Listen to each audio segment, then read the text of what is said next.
প্রিয় দর্শক, শবনম বুবলি শাকিব খানের বিরুদ্ধে আইনি ব্যবস্থা নিতে যাচ্ছে।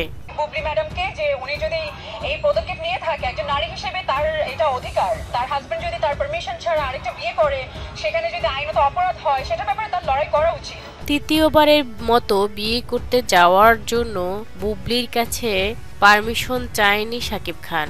শাকিব খানের সাথে এখনো নাকি বুবলির কোনো ছাড়াছাড়ি হয়নি, যার কারণে সে আবার বিয়ে করতে কিভাবে যাচ্ছে, এটা একটা আইনি অপরাধ।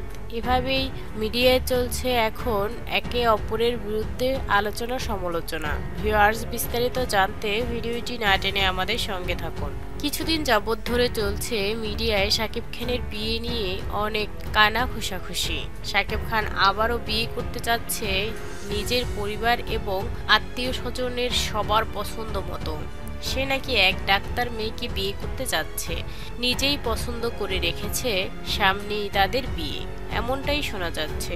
অন্যদিকে অপবিশ্বাসের বেশি মাথা ব্যথা না থাকলেও বুবলি কিন্তু খুব নাড়াচাড়া দিয়ে বসেছে।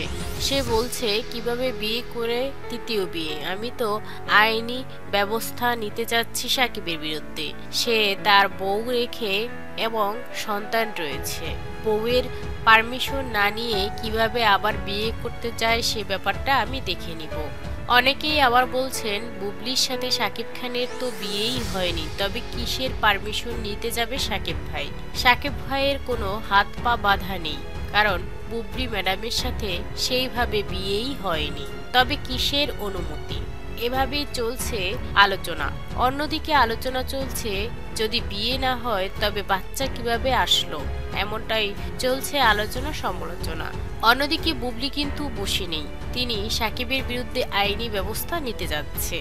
শাকিব খান কিভাবে বিয়ে করবে তাকে না জানিয়ে এবং তাদেরকে ফেলে সে ব্যাপারটা বুঝে নেবে বুবলি। ভিউয়ার্স, এতে কার লাভ হবে?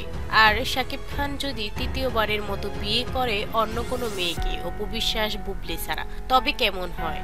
আপনার মতামত জানান। আর বুবলি যে আইনি ব্যবস্থা নিতে যাচ্ছে সাকিবের বিরুদ্ধে, এ ব্যাপারটা কেমন লেগেছে আপনাদের কাছে?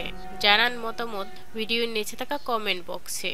আপনাদের মূল্যবান মতামতের জন্য আমরা অপেক্ষায় থাকি। আপনার একটা কমেন্ট আমার কাছে বড়ই মূল্যবান। চ্যানেলটি সাবস্ক্রাইব করে পাশে থাকবেন, প্রিয়জনকে ভালো রাখবেন, নিজেও ভালো থাকবেন। ধন্যবাদ।